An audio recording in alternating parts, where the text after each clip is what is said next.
Well, pulled this swing arm off of this Grizzly 600.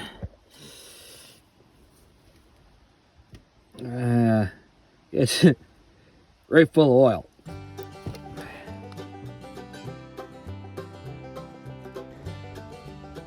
I'm working on a Grizzly here, a Grizzly 600, and it's got a leak, and the leak is coming from one of these seals here, either the one that goes around the shaft or there's an O-ring that goes around the whole thing there. Now, to remove everything, to get at it, you got to get your swing arm bolts out, you got to disconnect your brakes, you got to disconnect the shock, and that's pretty much it.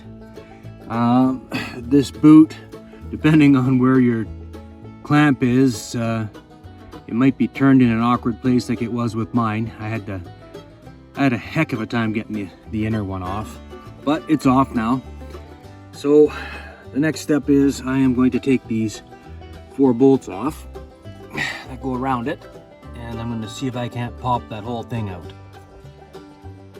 So once I pulled those 4 bolts out, this came out. I tapped it with my little hammer.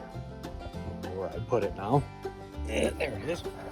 I just tapped it lightly, and then one of those spacers there fell out, and then I got in there with the screwdriver and I wiggled it around top bottom until I pulled on it, and then it popped out. So the next thing I have to do is I have to take this universal joint apart, and in order to change the seal, which is by my end of my thumb here, and then that O-ring has to be changed. Now, I have to get this universal apart so I can get that nut off. And there's a clip, kind of a C-shaped clip, and I think that's one end right there. And I have to tap those off and pry them out on both sides. And then you hammer one of these sides through, and it'll pop this side out, for example, and then you can take the cup off that has the bearings, and then you go the other way and take the other one off. Then this whole piece comes out.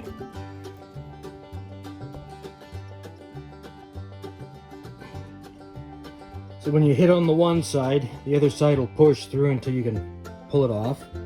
And you want to make sure that your little needle bearings are all good. And then now I'm going to use a socket, just like I did on the other side. I put a socket on and tapped through. I'm going to put a socket where this end was and tap through backwards the other way. So I'll put a socket on that end and tap it through, and this end will come back out. It'll come all the way out, and then I can pull it off. All right, so now I'm going to take this nut off. It's a 22. I'm going to grab my impact, and it should come out fairly easy, I'm thinking. I'm going to find out. Need to pry this old seal out, and this is my replacement. Now, I matched up the dimensions from the original Yamaha seal because I couldn't get any very quickly. And Honda uses the same seal on some of their generators. So if you look up the dimensions and you cross-reference, you can match them up. I got this in 2 days. This was going to take 10. Well, there we go. So I'm going to pry that out, tap the new one in. All right, so now I start reassembling. So put the yoke back on, and put the nut on, and then put the universal back together. Good times. Moving right along. So you need to tuck this in so that these things are in the holes, and then you're going to take this cap, you're going to slide it in and shove that one back up, and then on the other side do the same thing, and then what I'm going to do is put it in the vise, and I'm going to squeeze these in from both sides. So it's time to put these back in. So you just drop them in, preferably without grass and dirt, And once you get them in that slot started, you should be able to just give them a tap with a hammer, a little hammer. And if you give it a quick tap, it should just pop right into place. So you do that, get them both back on there, and then you're ready to start reassembling your quad. Well, this is all put back together. There's an arrow there, that's the top side of this. And then I've changed the seal and the O-ring. So I'm gonna put this back into place, put the spacers back in. One goes on top, one goes on the bottom, and then put those 4 bolts back in. And then start the struggle to hang the swing arm. So that's what you're looking at inside the quad. You got to get that to line up and mesh with that so that everything will slide in tight. So those spacers, when I put them in, I put the tab in at the bottom left and the top right. And then I carefully tighten this all the way around, and at one point I had to turn this to make sure it was meshed up inside because I was getting some pressure and it wasn't closing. But it's on there now. So now I'm gonna hang the rear end, and what I'm gonna do is I'm gonna put it on the jack, and then I'm gonna hang it off of the shock and start putting it together, see if I can't get the drive shaft to line up. And if I can get the drive shaft to line up, then I'll put the swing arm bolts back in. So this is the drive shaft that sits inside the swing arm. So it's got a washer, it's got a spring, it's got this end. This end goes onto the diff, the shaft on the diff. So it's essentially like a socket, open on both sides.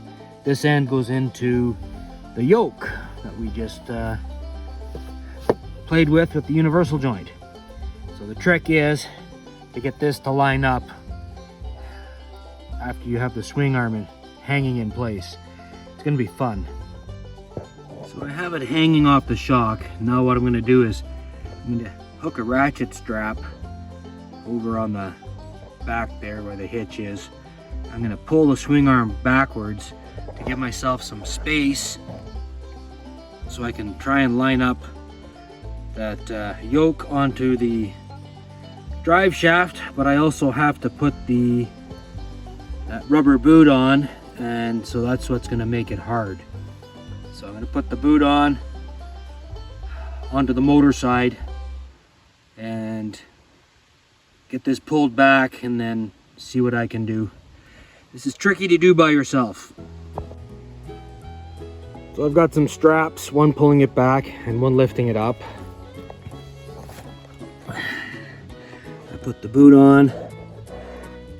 The drive shaft is in the tube, it's lined up, and I've shoved it in as far as I can on the spring so that it should be somewhat center in that tube.